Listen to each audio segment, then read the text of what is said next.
We're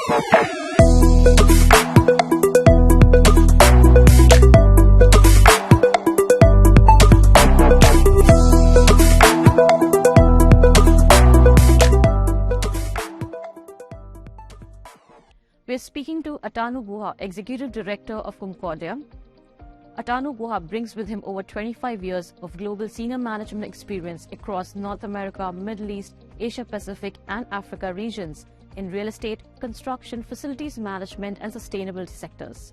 We're very happy to have him. Let's hear from him. Mr. Guha, thank you so much for talking to us over here, and I really want to know about you joining Concordia. So my first question to you is, what have you taken on as your mission as Executive Director of Concordia, and why did you choose to join Concordia? Okay, first of all, thank you so much for this invite. I think it's a very exciting space right now in the FM industry. It's poised for a significant growth, especially if you see how the world is evolving. Because most companies post-pandemic are trying to be more leaner, more flexible.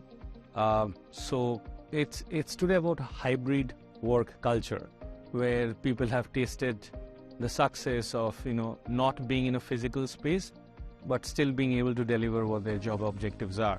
So this is a completely different world, which was not even 2 years back.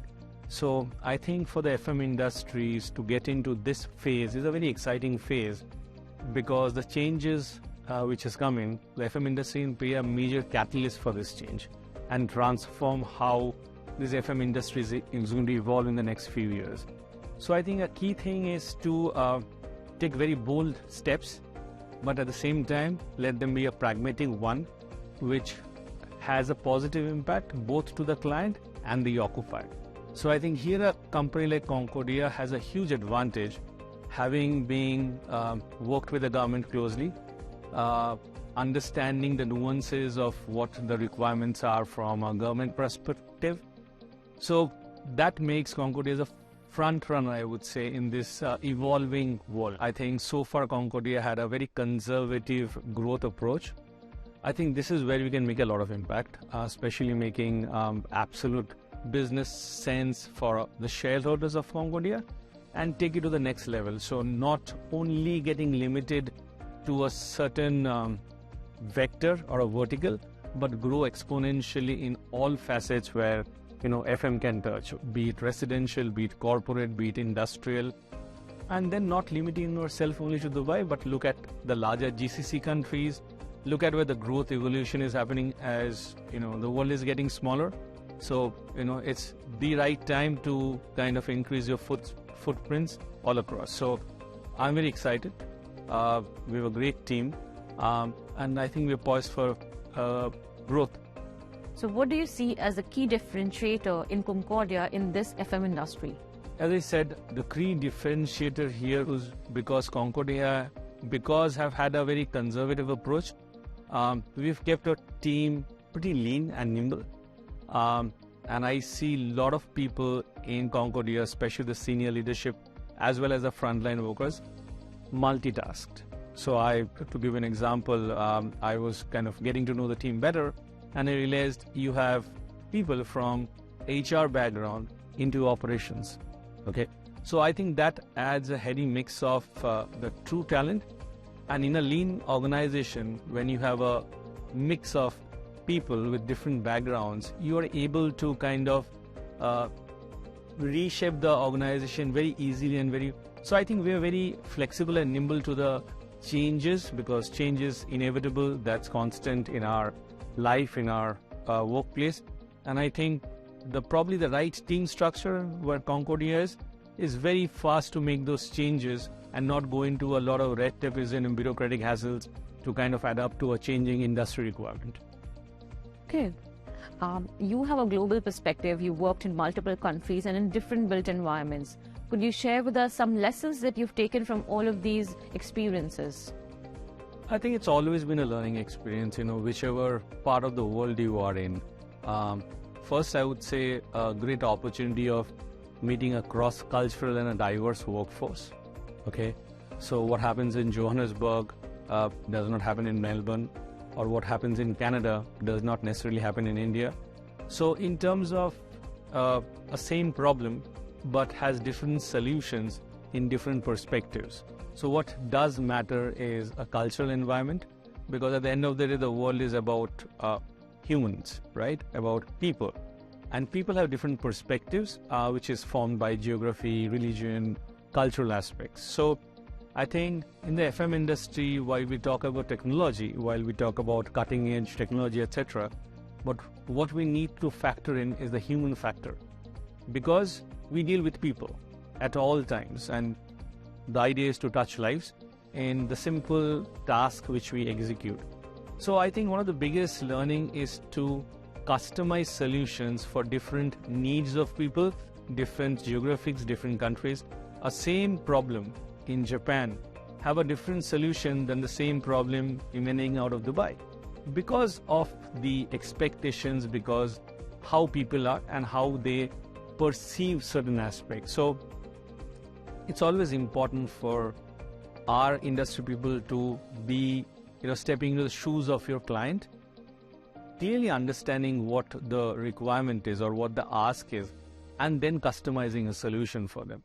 And I think at every opportunity, an FM person should always find a way of, creating the wow factor for the customer.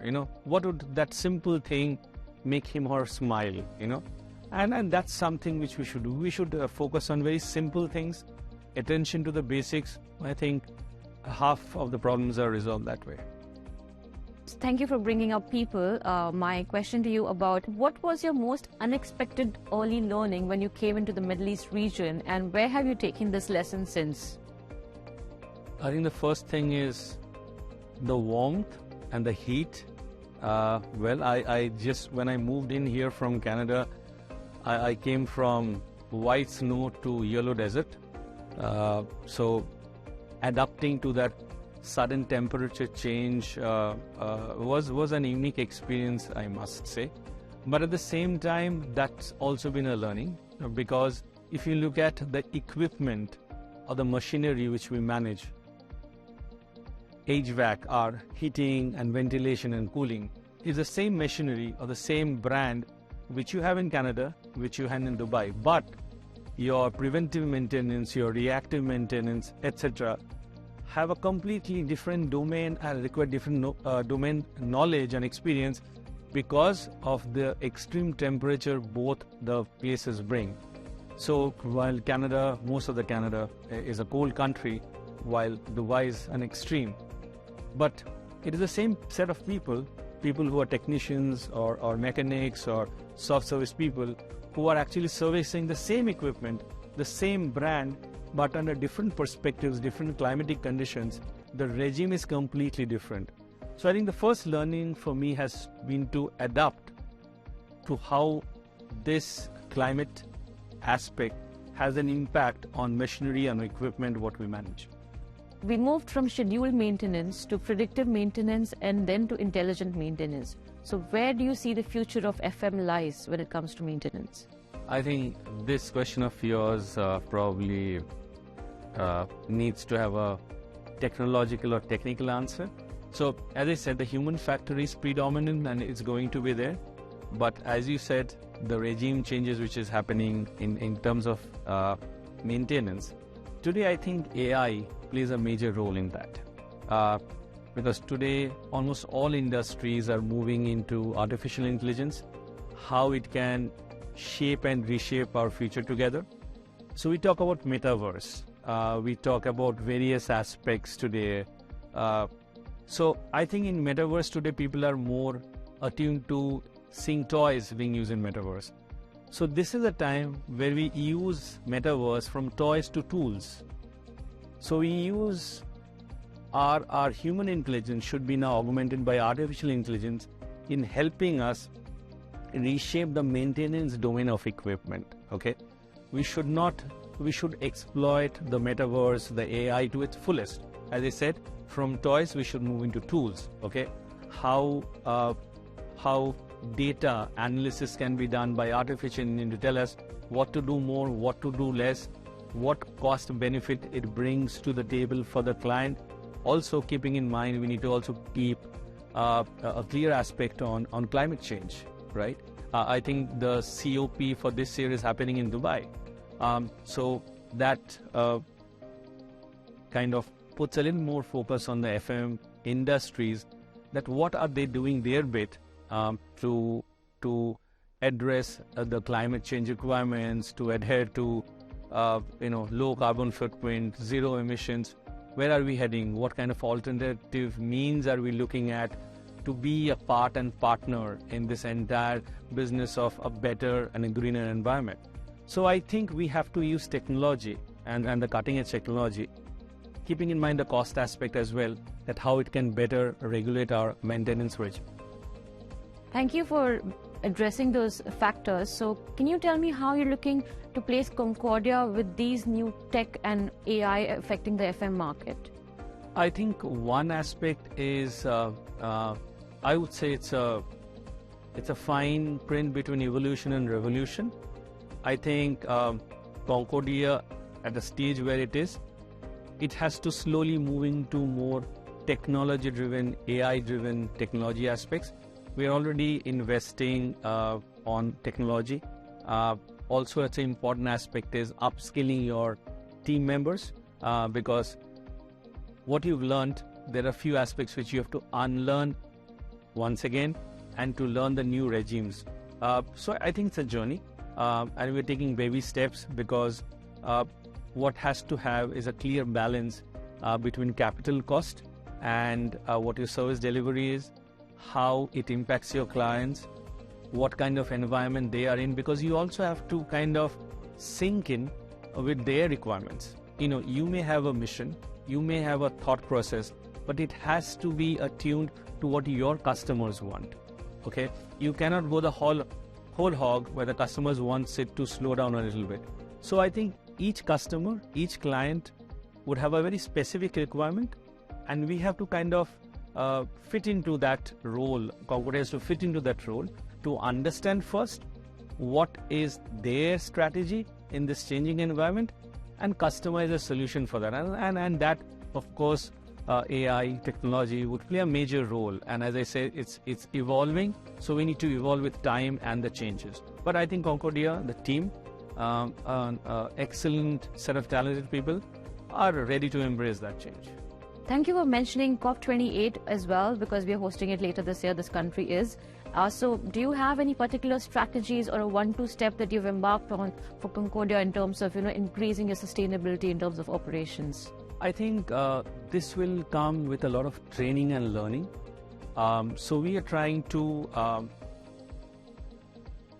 get involved with global companies or institutions or associations who have been in the forefront in leading some of these clear objectives.